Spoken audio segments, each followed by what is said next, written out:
Okay, so there we see Christopher Watts. He's in the middle of an interrogation. Sanford, he's speaking to his dad, right? So as a prosecutor who's done so many interrogations before and witnessed them going on and actually participated, it never ceases to amaze me that they know the videotapes are running and they're either talking to themselves or in this case he's talking to his dad. He's not saying that he killed the children. He's given an explanation to the dad about why he killed the wife vis-a-vis his argument at the time she killed the children and therefore he in a fit of rage killed her. What are your thoughts about that? Very deceptive kind of conduct, don't you think? Because he knows he's being recorded.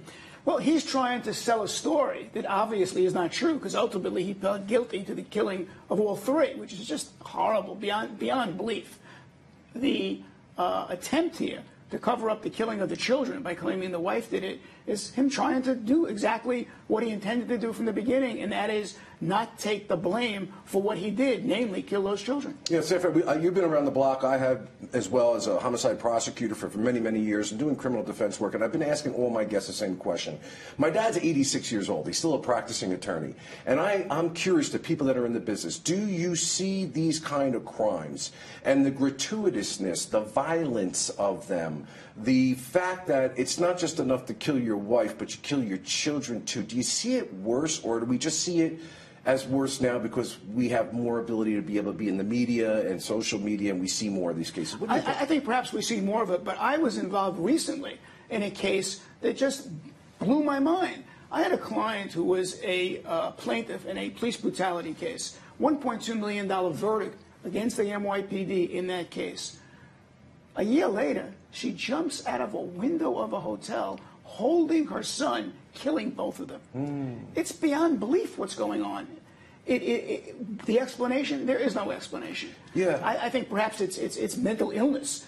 Yeah. But this killing of children by their own parents is just something that totally and completely is so unbelievable that when it happens, we just look at it and say, how could this happen? Yeah, I happen to agree with you. I don't know what it was. I've been doing homicide cases since I was a baby prosecutor, and later in my career as a prosecutor, I just saw it was we, the people, the professionals, would be out at crimes. And initially, when the beginning of my career, you could understand why. You could put your arms around it. You may not agree with it. You understood why, what the motives were.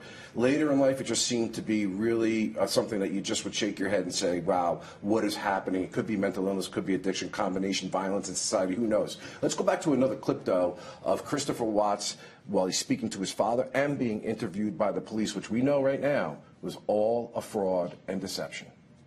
You know, this guy is so disgusting to me. I almost don't even want to get into the words of his deception, but rather look more, Sanford, towards the father. But let's, cover it a little bit.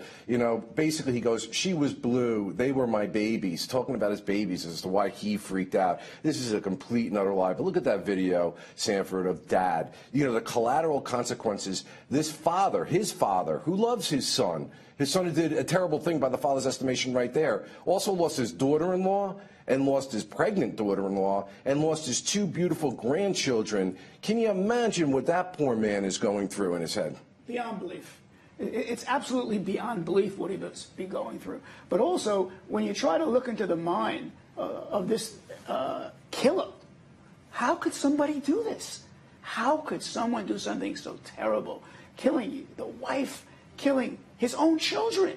It just boggles the mind. Yeah, it's crazy, especially when you would never have an indication based upon the person's prior background. There was all this, upstanding citizen kind of stuff. Something I found, and again, I'd like to ask you your opinion, very odd to me as far as a prosecutor is concerned, is they took it out of the death penalty. I mean, it clearly had, I think I counted about 4 to 7 aggravating factors that could have applied to the death penalty in this case. And okay, we as prosecutors sometimes take cases out of the death penalty to get a life without parole sentence, spare the victim's family the trauma. Sometimes the victim's family doesn't want to go forward. But what I found is the incuriosity of the prosecutor to say, I will not take it out of the death penalty until you come back in a room with our detectives and our prosecutors and tell them chapter and verse everything you did and why you did it. Because you just, Sanford, asked the question everyone else is asking, including the family at sentencing. Why? We still don't know why. Do you find it odd the prosecutor didn't demand that before he took it out of the death penalty? No, it is odd. But what we have here is such a horrible crime that it seems to me the only reason that he pled guilty ultimately to 5 counts, which gave him 5 life sentences, so he'll never get out, which is a good thing, is the fact that there was a death penalty in this state that he had to look at to make that determination, because we never know what a jury's going to do in a case. Yes, it looks like this case there would have been a conviction, clearly, because they had the evidence. Otherwise, he never would have confessed. I'll tell you how I view it as a prosecutor in a case like this. Is I would go to the hoop on a death penalty case. If I lose it, so what? He's going to get the life without parole convictions anyway. But I want something in return for that, because he's got this girlfriend, whatever she is or isn't. Was there anyone else involved? I'm not saying the girlfriend was involved. Were there some motivating factors? I want to know the why. I don't want to leave the victim's family wondering for the rest of their lives why somebody would do this. And another why is, why didn't they go for the death penalty? Right. Why didn't they say, let's take this case to trial? But you never know what the evidence is that the prosecutors have, and there's a concern that there might not be a conviction. Right. So you just don't know, because it's not out there. There's no certainty to trial, that's for sure. We're going to go to a short break. We'll be right back.